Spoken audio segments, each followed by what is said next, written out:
Bonjour et bienvenue pour une nouvelle capsule qui va traiter le pendule élastique incliné. On va s'intéresser aussi dans cette partie seulement l'étude dynamique.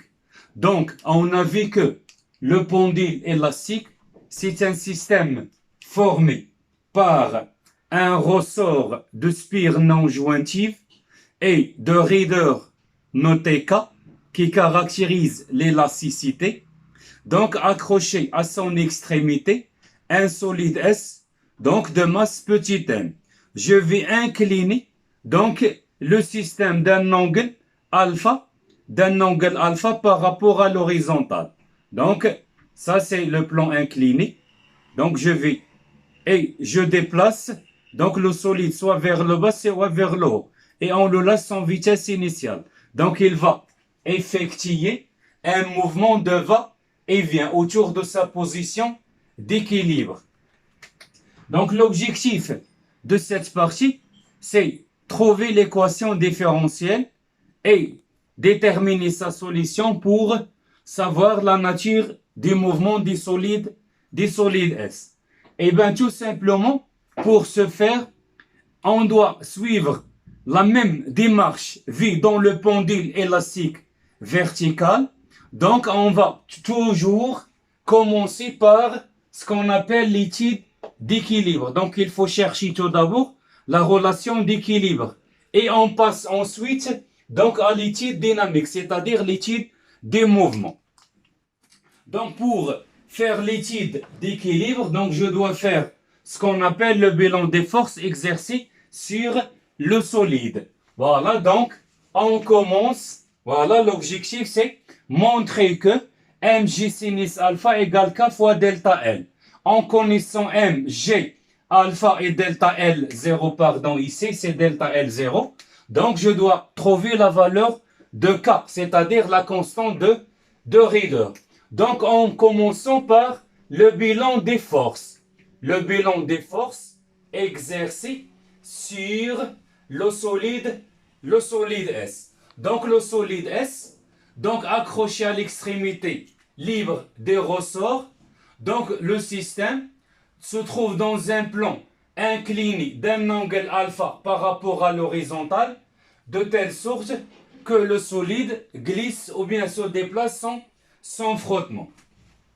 Donc on considère un solide de masse petit m égale 0,2 kg, accroché à un ressort de raideur K et de masse négligeable. À l'instant t égale 0, on écarte S de sa position d'équilibre vers le bas, donc d'une distance x max égale 3 cm, et on le laisse en vitesse initiale. Donc S oscille, donc il va effectuer un mouvement de va-et-vient autour de sa position d'équilibre. Donc lorsque je déplace le solide vers le bas, donc le ressort se déforme, donc il exerce une force de rappel qui permet de ramener le solide S toujours vers sa position d'équilibre. Donc là, l'enjeuement des ressorts à l'équilibre est delta L0 égale 5 cm. Donc le premier cas c'est quoi? C'est que, donc on considère, ça c'est le ressort, donc cette longueur c'est L0, c'est la longueur à vide. Lorsque j'accroche à l'extrémité libre des ressorts, donc le ressort s'allonge et sa longueur devient grand L. Et lorsque je vais donc écarter S vers le bas d'une distance x max, donc on obtient une nouvelle longueur. Voilà maintenant quelles sont les forces exercées sur le solide. Il y a ce qu'on appelle son poids, donc le poids de S.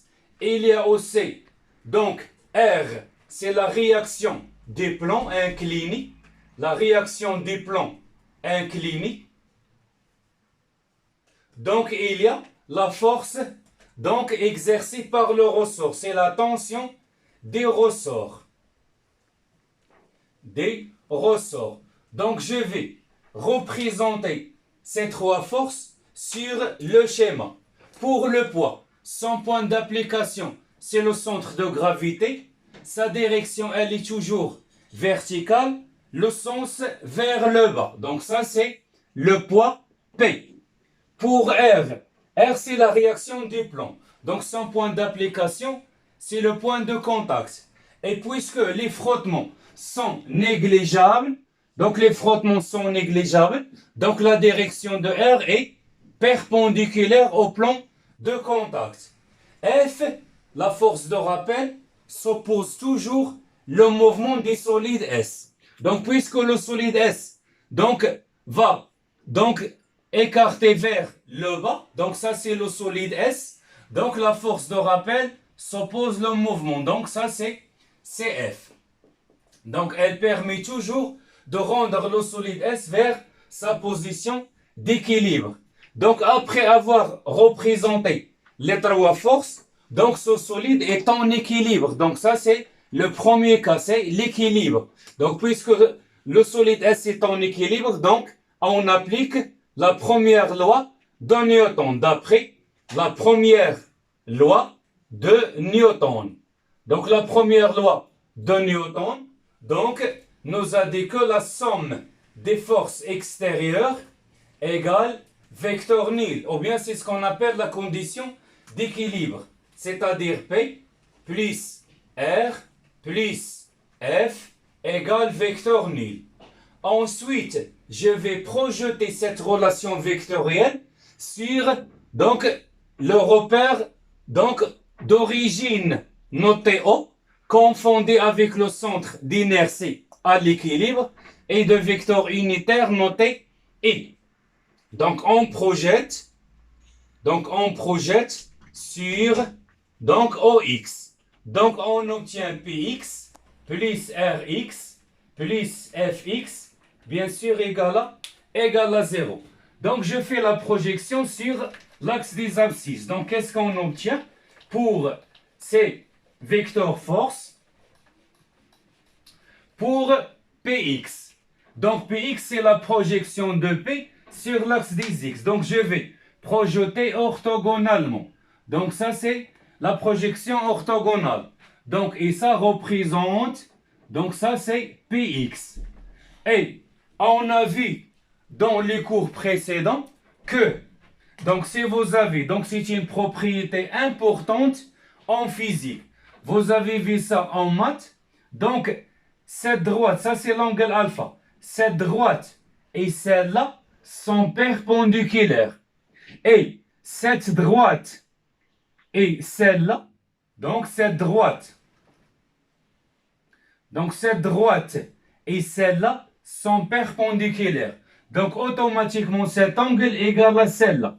Donc la même chose ici. Donc on a cette droite et celle-là sont perpendiculaires. Et de même, cette droite et celle-là sont perpendiculaires. Donc je fais la projection. Donc l'angle alpha ici, c'est celle-là. Et puisque cette droite et celle-là sont parallèles, interceptées par P, donc cet angle c'est celle-là. Donc ça c'est alpha. Donc qu'est-ce qu'elle représente? Px pour l'angle alpha, c'est le côté opposé. Puisqu'il représente le côté opposé, donc on utilise la fonction sinus. Donc sinus alpha, c'est plus ou moins Px sur l'hypoténuse. Maintenant, est-ce que je prends plus ou bien moins? Selon l'orientation de Px avec x. Donc Px et x, donc dans le même sens. Donc Px est compté positivement. C'est Px et x de sens opposé, donc je prends le signe moins. Donc Px égale tout simplement P fois sinus alpha. Donc on remplace. Donc Px c'est P sinus alpha plus Rx. Donc la projection de R sur l'axe des X. Voici l'axe des X, voici R. Donc R elle est perpendiculaire à X. Donc on a vu que c'est 0. Pour F, donc F et X sont parallèles, mais de sens opposé. Donc si vous avez deux vecteurs parallèles et de sens opposé, donc la projection, donc c'est un angle de 180. Donc lorsqu'on projette, on trouve c'est moins F qui est égal à 0. Donc je remplace P, c'est M fois G, sinus alpha, moins la tension des ressorts, d'après la loi de Hooke, donc c'est F toujours égal K fois delta L. K, c'est la constante de Reader. Delta L, c'est l'allongement des ressorts. Donc c'est K fois delta L0. Puisque l'allongement des ressorts à l'équilibre noté delta L0. Donc on a M, on a J, on a alpha, on a delta L0. Donc je peux trouver donc l'expression de K. Donc mg sinus alpha égale K fois delta L0. Donc si je fais le calcul, donc mg sinus alpha sur delta L0, donc on remplace ces 0,5, 0,2 pardon, 0,2 fois G. Par exemple, on prend G égale donc 10 fois sinus de l'angle alpha qui est égal 30 degrés divisé par delta L0, 5 cm, que je dois la convertir en mètres. Donc, après tout calcul fait, on trouve une valeur exprimée en newton par mètre. Donc, ça, c'est l'expression de K. Maintenant, après avoir étudié l'équilibre, donc on passe maintenant à l'étude dynamique, c'est-à-dire l'étude des mouvements. Donc, l'objectif de cette partie, c'est de trouver l'équation différentielle. Maintenant, paragraphe numéro 2, donc l'étude dynamique. Donc, l'étude dynamique s'intéresse à trouver l'équation différentielle des mouvements. Voilà. Donc, pour établir l'équation différentielle de mouvement, il suffit d'appliquer la deuxième loi de Newton. Et on a vu que pour appliquer la deuxième loi de Newton, il y a des étapes à suivre.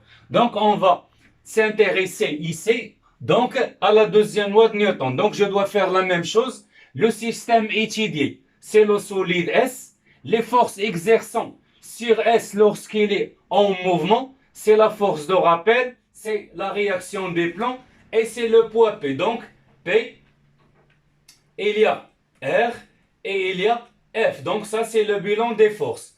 Maintenant, donc, le référentiel terrestre, c'est posé galiléen. C'est posé galiléen. Voilà, lié au repère, donc au repère OX. C'est le repère OX ou bien le repère OE. Donc ensuite, la deuxième loi de Newton, c'est P plus R plus F égale MA. Et la dernière étape, c'est la projection. Bien sûr, on projette. Donc, on projette sur l'axe des abscisses. Donc, on obtient Px plus Rx plus Fx égale M, donc MAX. Donc, la projection, on obtient donc l'expression suivante. Donc, Px, on a vu que Px, c'est tout simplement P sinus alpha plus Rx, elle est perpendiculaire à l'axe des abscisses, donc c'est 0. Fx, c'est moins F, égale M, x 2 points. Puisque l'accélération à x, c'est la dérivée de Vx par rapport au temps, et c'est la dérivée seconde de x par rapport au temps. Donc c'est x 2 points. Donc l'accélération, c'est x 2 points. Donc je remplace, donc ça c'est mg sinus alpha, moins. Donc il faut faire attention. Maintenant le solide S est en mouvement. Et puisque le solide S est en mouvement, donc l'intensité de la force de rappel, c'est K, facteur de delta L. Avec delta L, c'est quoi? C'est delta L0, c'est-à-dire l'allongement des ressorts à l'équilibre, plus la distance par rapport à laquelle se déplace le solide S. Donc c'est X. Donc c'est moins K, facteur de delta L0, plus X, égale MX 2 points. Donc, je développe ce calcul. Donc, on obtient mg sinus alpha moins k delta L0 moins k fois x égale mx 2 points. On a vu cette expression à la partie numéro 1. C'est la condition d'équilibre. Donc, ça égale à 0. Donc, il reste seulement moins k fois x égale m x 2 points. Donc, je vais diviser les deux termes par m. Donc, on obtient x 2 points plus k sur m fois x. Et ça, c'est Donc la question demandée, ça c'est l'équation différentielle vérifiée par x des mouvements. Et ça c'est la même équation différentielle trouvée dans le cas d'un pendule élastique horizontal et d'un pendule élastique vertical. Donc, en ce qui concerne le pendule élastique et vertical et incliné, pour trouver l'équation différentielle, il faut toujours passer par l'équilibre, même si la question n'est pas posée à l'examen. Donc maintenant, on passe à la solution. Donc la solution de cette équation différentielle, on a déjà trouvé que la solution de l'équation différentielle est toujours dans la forme x de t égale x max cosinus 2p sur t0 fois t plus phi. Avec x max, c'est la valeur maximale ou bien l'amplitude des oscillations. T0, c'est la période propre. On a trouvé que son expression toujours 2p, racine de m sur k. Donc pour trouver cette expression, il s'est fait de remplacer la solution dans l'équation différentielle. Donc on obtient l'expression de t0. Maintenant il faut chercher quoi? Il faut chercher phi. Donc phi c'est la phase à l'instant t égale à 0. Si je veux dessiner la courbe donc de cette fonction, on obtient de la forme suivante. Donc ça c'est la fonction. Donc vous avez ici donc x en fonction des temps par exemple. Donc le système à l'instant t égale 0 atteint une valeur maximale qui est égale à 3 cm. Donc on trouve cette courbe. Et ça c'est une fonction sinusoïdale périodique de période t0. Maintenant cherchons phi. Donc phi est déterminé par les conditions initiales. Donc à t égale 0, on remplace t par 0 dans la solution. Donc on obtient x de 0 égale x max cosinus de phi. Donc dans ce cas, cosinus de phi c'est x de 0 sur x max. X de 0, donc si x à l'instant t égale 0, c'est x max. Donc x max divisé par x max, c'est égal à. Donc finalement, on trouve phi égale à 0. Et l'expression devient x de t, c'est x max cosinus 2p sur t0 multiplié par t. En remplaçant t0 par sa valeur, puisqu'on connaît m, on a la valeur de m et on a la valeur de k. Je calcule cette valeur, on remplace ici. On a x max, donc x max, c'est 3 fois 10 puissance 2 mètres. Donc on trouve l'expression numérique. Et cette équation, c'est la solution donc, qui caractérise un mouvement rectiligne sinusoïdal et périodique. Donc, le mouvement de S est rectiligne, donc sinusoïdal et périodique. Voilà.